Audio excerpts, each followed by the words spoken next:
अस्सलाम वालेकुम। One paper preparation में हमसे सवाल पूछा गया है, the first Asian secretary general of united nation के एशिया का जो फर्स्ट सेक्रेटरी जनरल था उसका नाम क्या है। यहाँ पे सवाल में ज़रा और तलब बात यह है कि यहाँ पे पूछा गया है कि एशिया से बंदा जो सेक्रेटरी जनरल बना था उसका नाम बताएं, ना कि जो पहला सेक्रेटरी जनरल था उसका नाम। ठीक है, पहला एशिया का यानी कि एशिया कॉन्टिनेंट का जो बना था उसका नाम पूछा गया है। इसका जो जवाब है वो यही होता है। पर हम इसकी थोड़ा सा हिस्ट्री में जाएंगे। जब भी आप एमसीक्यूज़ की तैयारी करें तो आप हिस्ट्री उसकी पढ़ें और समझ के पढ़ें और इंटरेस्ट लेके पढ़ें। ठीक है, इंशाल्लाह आपको ये छोटी सी वीडियो देखने से आपको बहुत से कम 20 से 30 एमसीक्यूज़ याद हो जाते हैं। फर्स्ट ऑफ ऑल हम ये देखेंगे कि यूनाइटेड नेशन क्या चीज़ है और इसको बनाने की ज़रूरत क्यों पड़ी। ठीक है, हम इसके बारे में इसको ज़रा देखते हैं कि यूनाइटेड नेशन क्या चीज़ है। देखें, वर्ल्ड वार वन होती है, इसकी अगर हम ड्यूरेशन देखें तो ये शुरू हुई थी 28 जुलाई 1914। वर्ल्ड वार वन कब शुरू हुई थी? ये 1914 को शुरू हुई थी, लेकिन 28 जुलाई भी आपने साथ में याद रखना है। और ये ख़त्म कब हुई थी? ये 11 नवंबर 1918 को जाके ये ख़त्म हुई थी। ठीक है, इसको दौरानिया जो 1914 से लेके 1918 तक था। ठीक है, आपने अब ये पढ़ लिया कि वर्ल्ड वार वन कब हुई थी। ये भी एमसीक्यूज में पूछे जा सकता है, इसकी ड्यूरेशन शुरू कब हुई और ख़त्म कब हुई। इसके बाद हम देखते हैं कि इस वर्ल्ड वार वन में कौन कौन सी जो ममालिक थे जो आपस में जो जिनकी लड़ाई हुई थी। तो एक दो तरह की ताकतें बन गई थी, एक को कहते थे अलाइज और दूसरे को सेंटर पावर। ठीक है, अब अलाइज में बहुत से कंट्रीज़ थे, जैसे कि Serbia, Russia, France, Britain, Italy and United states, और बहुत से कंट्रीज़ तकरीबन लगभग 25 से ज़्यादा 30 कंट्रीज़ के हो सकता है अप्रॉक्सीमेट हम कह सकते हैं कि इतनी कंट्रीज़ ने वर्ल्ड वार वन में जो है शमूलियत हासिल की थी। तो इसमें क्या हुआ था कि यहाँ से अलाइज़ की ये कंट्रीज़ और दूसरा यहाँ से अगर देखें तो जर्मनी, इसके जो ओपोनेंट थे, जो दूसरी कंट्रीज़ थी जो आपस में इनसे लड़ रही थी, तो Germany, Austria, Hungary, Bulgaria, Ottoman empire, तो इन सब ने मिलकर जो है सेंट्रल पावर बनाई थी। तो ये दो तरह की ताकतें आपस में वर्ल्ड वार वन में लड़ी थी। तो जब ये लड़ाई हुई थी तो जाहिर सी बात है, दुनिया में अगर 30 ममालिक आपस में लड़ेंगे तो क्या होगा? दुनिया की तबाही और बर्बादी होगी। हज़ारों लोग जान से गए, हज़ारों इमारतें जो है वो मुनहमिद हुई, ख़त्म हुई, लोग मरे और हर चीज़ को नुकसान हुआ। इंफ्रास्ट्रक्चर हर चीज़ ख़त्म हो गई, यानी कि इन ममालिक की, अगर आप ये कहें तो गलत ना होगा। तो इसके बाद दुनिया ने कहा कि एक ऐसी ऑर्गेनाइजेशन होनी चाहिए जो कि दुनिया में जो ये वर्ल्ड वार होती है, यानी कि दुनिया की जो अजीम जंगें होती है, इनको रुकवाया जा सके। तो इसके लिए क्या हुआ, एक ऑर्गेनाइजेशन बनाई गई, द लीग ऑफ नेशंस उसे कहा जाता है। ये दुनिया की पहली बड़ी ऑर्गेनाइजेशन थी जिसका काम ही यही था कि वो प्रमोट करे, इंटरनेशनल कोऑपरेशन करे, और यानी कि जो पीस है, इंटरनेशनल पीस, और इस चीज़ को मद्देनज़र रखे कि दुनिया में और लड़ाई ना हो, दुनिया में पीस अमन कायम करना इसका असल हदफ था, या आप कह सकते हैं इसके मकासद में सबसे अहम मकासद था कि अब मज़ीद दुनिया में वर्ल्ड वार वन जो हो चुकी सो हो चुकी, इसके बाद दुनिया किसी भी दूसरी जंग की तरफ ना जाए। ठीक है, तो ऑर्गेनाइजेशन जो पहली बनी थी दुनिया की उसे लीग ऑफ नेशन कहा जाता है। उसकी जो इस्टेब्लिश कब हुई थी? 10 जनवरी 1920। ठीक है, ये डेट आपने याद रखनी है। द लीग ऑफ नेशन, ये भूलना नहीं है, बिल्कुल इंटरेस्ट लेके पढ़े। तो इसका काम यही था कि इसने, और ये ख़त्म कब हुई थी लीग ऑफ नेशन? ये अप्रैल 1946 को ये इसे ख़त्म कर दिया गया था। अब क्यों ख़त्म कर दिया था? क्योंकि 1990 जो 1939 में वर्ल्ड वार टू शुरू हो गई थी। तो वर्ल्ड वार टू कब शुरू हुई थी? सितंबर 1 1939 से वर्ल्ड वार टू जो है वो शुरू हो गई थी। ठीक है, इसमें भी जो है वो दो किस्म की ताकतें बन गई थी, एक अलाइज पावर थी और एक्सेस ग्रुप था। तो अलाइज पावर में France, great Britain, United states, Soviet unions थे। और यहाँ पे देखो तो जर्मनी, इटली, फ्रांस और इसके साथ बहुत से ममालिक थे। कहा जाता है कि 30 से 40 ममालिक से भी ऊपर ममालिक ने इसमें शमूलियत अख्तियार की थी, डायरेक्ट या इनडायरेक्ट। ठीक है, तो अब ये दोबारा बहुत बड़ी जंग हुई और world war two world war one से बहुत ज़्यादा थी। तो जाहिर सी बात है दुनिया में फिर जो है वो पूरे ममालिक निस्बो नाबूद हो गए, करोड़ों लोग मारे गए, लाखों लोग मारे गए। तो फिर क्या हुआ, तो इस लीग ऑफ नेशन की जो है वो अब ज़रूरत नहीं रही, यानी कि इसकी अहमियत ख़त्म हो गई कि इस अब उसका जो मोटो था, जो इसका काम था, ये वो ही नहीं कर सकी, जो लीग ऑफ नेशन था। तो दुनिया ने कहा अब एक और ऑर्गेनाइजेशन होनी चाहिए। तो वर्ल्ड वार टू शुरू कब हुई थी, ये हमें देखना है। सितंबर 1 1939 में शुरू हुई थी और ये ख़त्म हुई थी अगस्त 14 1949, जो अब जापान पे जो बम, जो एटॉमिक बम यानी कि उसमें गिराया गया था उसके साथ, या फिर सरेंडर किया था जर्मनी ने मई 8 1945 को। ये मेन इवेंट थे इसके जो एंड में हुए थे। अच्छा, यहाँ पे दो ग्रुप्स कौन से अलाइज और एक्सेस ग्रुप बने थे, आपको ये मालूम, जैसे हमने पहले पढ़ा कि वर्ल्ड वार 1 में कौन थे अलाइज और सेंट्रल पावर, दो ग्रुप्स बन गए थे। यहाँ पे भी आपने ग्रुप्स भी पढ़ लिए। ये शुरू वर्ल्ड वार 2 कब हुई थी और ये इस एंड कब हुई थी, ये आपने पढ़ लिया। ये बहुत अहम मालूमात है, यही एमसीक्यूज में पूछा जाता है। अब दूसरी ऑर्गेनाइजेशन जैसे कि पहली बनी थी द लीग ऑफ नेशन, जिसका काम था अमन कायम करना, इसी तरह अब दुनिया ने एक और ऑर्गेनाइजेशन न्यू बनाई, ऑर्गेनाइजेशन, ताकि जो सही मायनों में अपना काम कर सके और दुनिया में अमन कायम कर सके। तो उसने उसका नाम रखा गया यूनाइटेड नेशन। अब यूनाइटेड नेशन क्या है, एक ये ऑर्गेनाइजेशन है, इंटरनेशनल ऑर्गेनाइजेशन, दुनिया की इस वक्त सबसे बड़ी ऑर्गेनाइजेशन है, जिसकी जो है जो इस्टेब्लिश हुई अक्टूबर 24 1945 को हुई थी। कब हुई थी?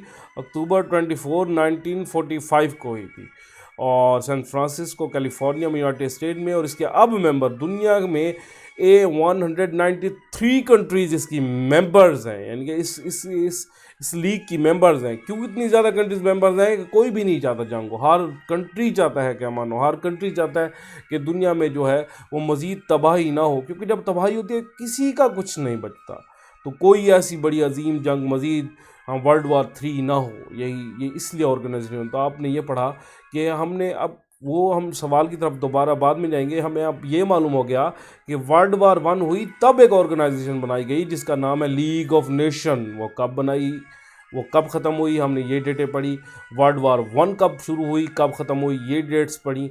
हमने वर्ल्ड वार 2 के इस डेट्स पढ़ी कि कब शुरू हुई, कब ख़त्म हुई, कौन कौन सी कंट्रीज थी, और जो आपस में ग्रुप्स दो लड़े थे इनके नाम क्या है, हमने ये पढ़े। और इसके बाद हमने ये देखा कि दुनिया की दूसरी बड़ी ऑर्गेनाइजेशन बनेगी जो अब तक चल रही है, यूनाइटेड नेशन। उसका काम भी यही है कि दुनिया में पीस, सिक्योरिटी और तमाम ममालिक में हम आहंगी हो, ये तीन चीज़ें उसकी मेन मोटिव है। और ये पीपीएससी हो या एमसीक्यूज, कोई भी वन पेपर प्रिपरेशन में हो, ये जितना भी मैं पढ़ा चुका हूँ ये आपको अज़बर याद होना चाहिए कि ये बहुत ही अहम इन्फॉर्मेशन है। इसमें मैंने कुछ भी एक्स्ट्रा नहीं डाला, जितनी भी मैं चीज़ें अपने नोट्स में डालता हूँ इंतहाई अहम चीज़ें ही डालता हूँ जो कि पेपर में किसी भी लिहाज से पूछी जा सकती हैं। और आपको देखें कितनी आसानी से हमने 3-4 चीज़ें बड़ी सीक्वेंस से पढ़ी और हमें याद होनी चाहिए।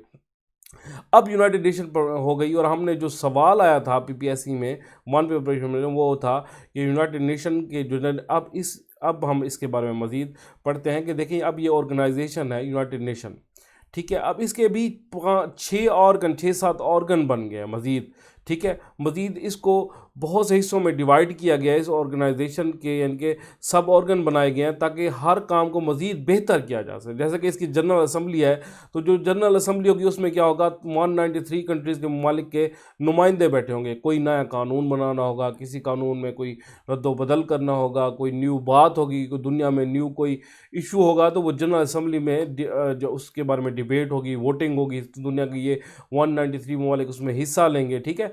तो दुनिया को भी पता लगेगा कि इस मामले में इतने कंट्रीज़ इस तरफ है, इतने कंट्रीज इस तरफ है, ठीक है।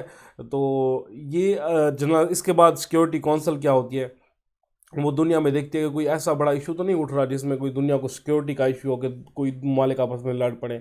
इस तरह इकोनॉमिक एंड सोशल काउंसिल है, ये क्या देखती है, मुख्तलिफ कंट्रों की इकोनॉमी और सोशल जो काउंसिल है, ये इस तरह के इकोनॉमी के मामला दुनिया के देखती है कि उसमें जो है वो एक मतलब कि एक हम आहंगी पाई जाए, या उसमें जो है तमाम कंट्रीज़ को मौके मिले जाएँ, ठीक है।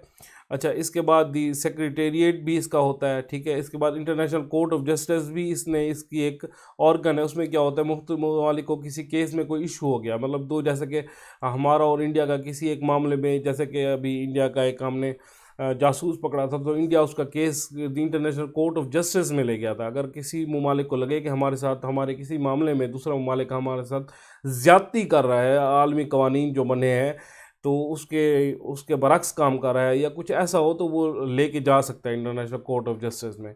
तो वहाँ पे तो हम पाकिस्तान बिल्कुल दुरुस्त है। लेकिन मैं एक बात कर रहा हूँ कि हमें भी अगर कोई लगे, जैसे इंडिया बहुत से ऐसे काम करता रहता है जो कि हमारी सलामती के ख़िलाफ़ है, तो हम भी इसमें लेके जाते हैं और लेके जाना भी चाहिए, और मज़ीद भी ऐसा कुछ हुआ तो दुनिया लेके जाती है।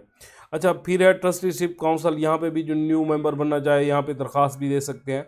तो ये सब ऑर्गन जो है वो यूनाइटेड नेशन के, यानी कि इस तंजीम के, जो दुनिया की आलमी तंजीम है, काम करते हैं और इनमें लोग होते हैं।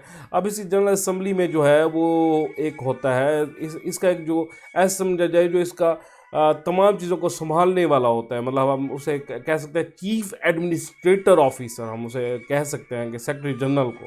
ठीक है, तो ये 1945 में ये बनाई गई थी, तो उसके बाद ये चीफ सेक्रेटरी जनरल को अपॉइंट किया गया था। ठीक है, तो सबसे पहले जो थे वो उनका नाम है ट्रेगविलाई।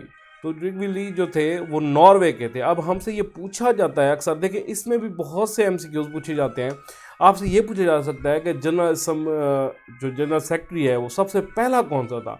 वहाँ पे तो ये कहा गया था एशिया में पहला कौन सा, लेकिन अगर हमसे ये पूछा जाए कि पहला यूनाइटेड नेशन का सेक्रेटरी जनरल कौन है, तो हम ट्रेगविलाई का नाम जो वहाँ पे लगाएंगे। अगर हमसे वो ये पूछे कि वो किस कंट्री से बिलोंग करता है, तो हम कह सकते हैं नॉर्वे से। ये बहुत अहम मालूमात है, आपको पढ़नी पड़ेगी, इससे बगैर पढ़े गुजारा नहीं, क्योंकि वो इससे यूनाइटेड नेशन से अमूमन एक एमसीक्यू पीपीएससी में दे देता है, और ये हर एग्ज़ाम में जो पेपर एमसीक्यूज टाइप होते हैं उसमें आते हैं, तो हमें ये पढ़ना पड़ेगा। इसकी ड्यूरेशन देखें तो 1946 से, जब से ये बना था, क्योंकि ये फर्स्ट था, तो 1952 तक इसकी ड्यूरेशन है। ठीक है, तो ये नॉर्वे का था ट्रेगविलाई। अब नेक्स्ट पढ़ते हैं, दूसरा जो था इसके बाद जो वो डग हैमरशोल्ड था, वो स्वीडन का था। इसका 1953 से लेकर 1961 तक।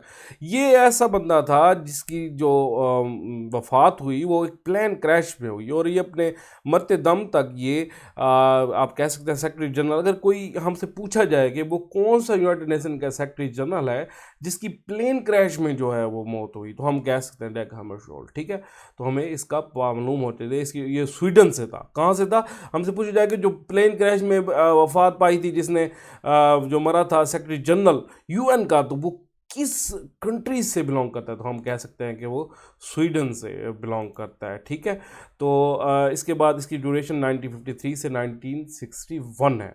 इसके बाद थर्ड नंबर पे यूथैंक आता है, ये बर्मा का है। ठीक है, नाउ मीर जिसका अपना नाम है, 1961 से 1971 का, और ये एशिया से है। यहाँ पे मैंने मेंशन कर दिया है, ये कॉन्टिनेंट आपको पता है दुनिया के 7 कॉन्टिनेंट बड़े आज़म है, कॉन्टिनेंट जिसे कहते हैं इंग्लिश में।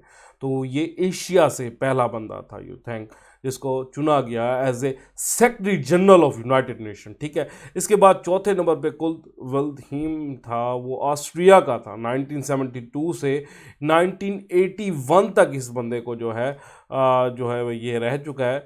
इसके बाद हावियर पेरेज डी खूला पीरू से है, 1982 से 1991 तक इसकी ड्यूरेशन है। फिर है पोर्ट्रेस गाली, ये इजिप्ट से है।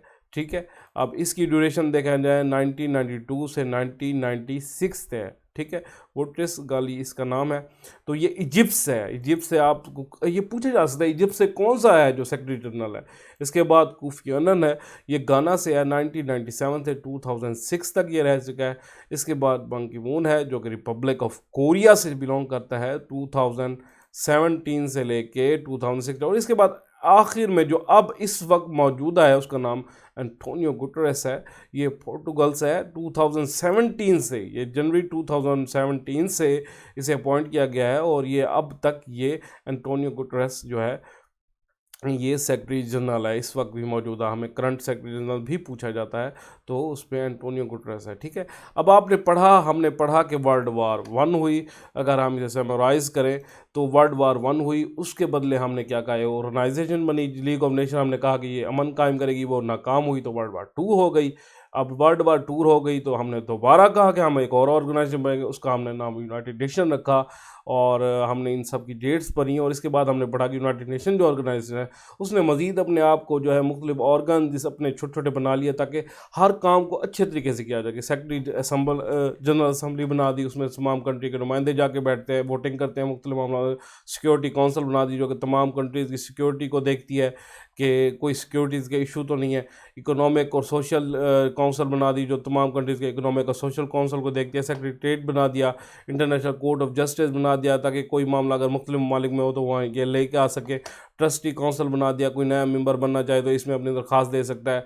इसके बाद हमने पढ़ा कि पहला कौन सा है, ट्रैगविली, दूसरा डैग हमरशोल्ड, तीसरा यूथेंग, तो फोर्थ नंबर पे कुर्ट वेल्दहेइम और फिफ्थ नंबर पे हाविया जो है वो फिफ्थ नंबर पे है। सिक्स नंबर पे बुट्रेस गाली है। सेवन्थ नंबर पे कोफी अनन है। एट नंबर पे बंग की मून है और नाइन्थ पे एंटोनियो गुटेरेस है।